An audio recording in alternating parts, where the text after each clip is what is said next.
This presentation I'm going to give to you, it's about families. And for the last many years we've been talking about individual wrongs that were done to us as little boys and little girls. And we have totally forgotten about the families within our communities. And each of you know the major need in life is spirituality.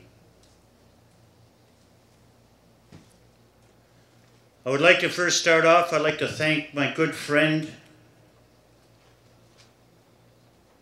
Fred Hiltz,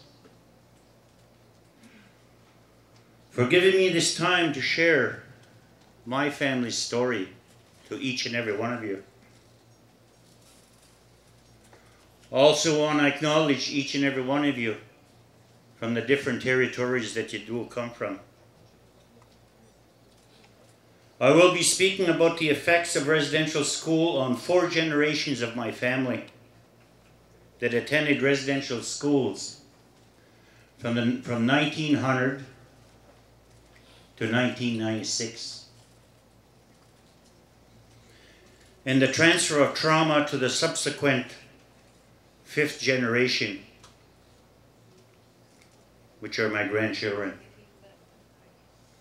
I will also speak on the socio-economic, cultural, and language losses and our dream of moving forward as a family towards reconciliation within our communities. My family's message to the Anglican Church and to the many communities that belong to the Anglican Church is we have to focus on rebuilding and nurturing our families within our communities. We have to. We as a family, we came together because we wanted to. We needed to uncover the various levels of trauma that we experienced. Truth-telling with one another is a hard thing. It's very hard to tell the truth amongst each other. But it can be done with respect. And I tell you, people, it's really, really rewarding. We began to understand each other's behavior, and we reconnected as a family with each other, with our children and our community, and more importantly, with our culture and with our spirituality. We are not unique with our pain and suffering. We are not unique with our losses. We lost our innocence. We lost our lives. We lost our identity. We lost our language. We lost our culture. Our family. We were left alone to cope with it for generations. The legacy we want to leave for our families is how we work to understand the damage that was done to us. I want to encourage other families to do the same, as there are rewards even though the work is hard and slow. Sometimes you take 1 step forward and 3 steps back. But you can't give up. You got to keep moving forward.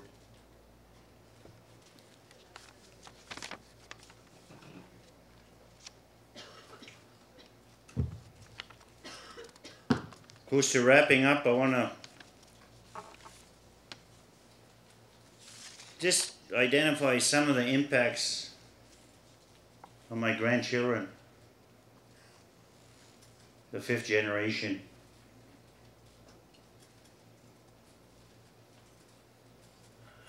Some of our children are in the care of family services within our communities. Some are in special needs. Some of the children are abandoned by their fathers. And some of the children are exposed to family violence. The loss of culture in the fifth generation is 85% loss.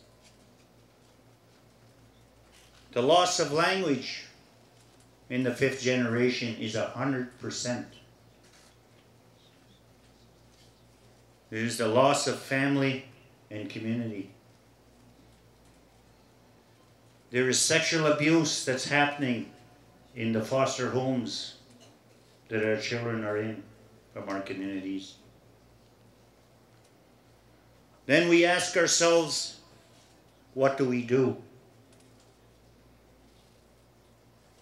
How do we transcend the trauma that has accumulated for 5 generations? How do we transcend it? Find a way to process the trauma with a counselor or elder. We have to face the trauma one step at a time. We have to grieve the loss. We have to understand the depth of the damage that you experienced and understand that the innocent little boys and girls, it wasn't our fault. We have to release the pain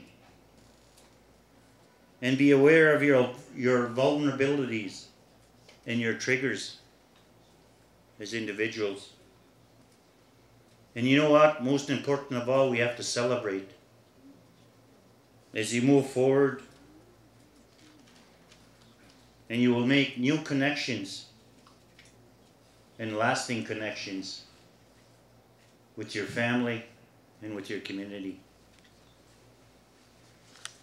So, my dear friends, I present that to you. In closing, I'd like to encourage families to educate their grandchildren and their great-grandchildren on residential schools and to develop your family, your tribal and your community histories, so that your children can build strong identities and know the importance of maintaining a strong family. And you know what? Keeping a family is worth it. And I'd like to thank you people here for your healing initiatives with survivors. As you, as an Anglican Church of Canada, have taken full responsibility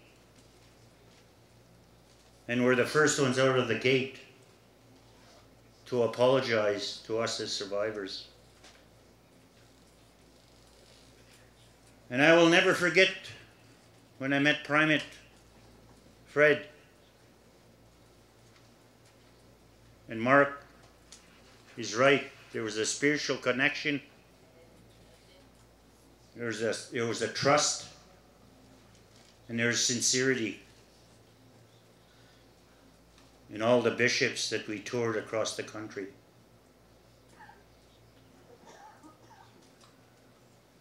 I and Fred have talked about the void when the TRC is done. Our communities are going to be still around. Our families are going to be still around. The churches are going to still be around. And I and Fred have talked about who's going to pick up the void.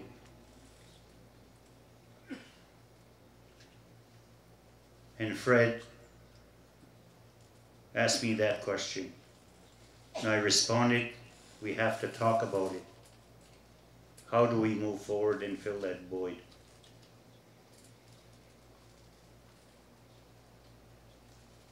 We talk about partnerships.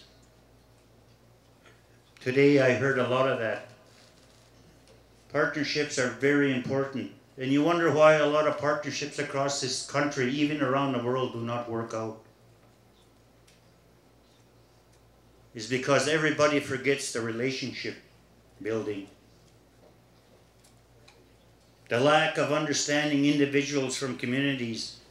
The lack of understanding the families. The lack of the community understanding. So my dear friends, I share that with you. I don't come out here to stick my hands out and say, give me some money to do what I want to do.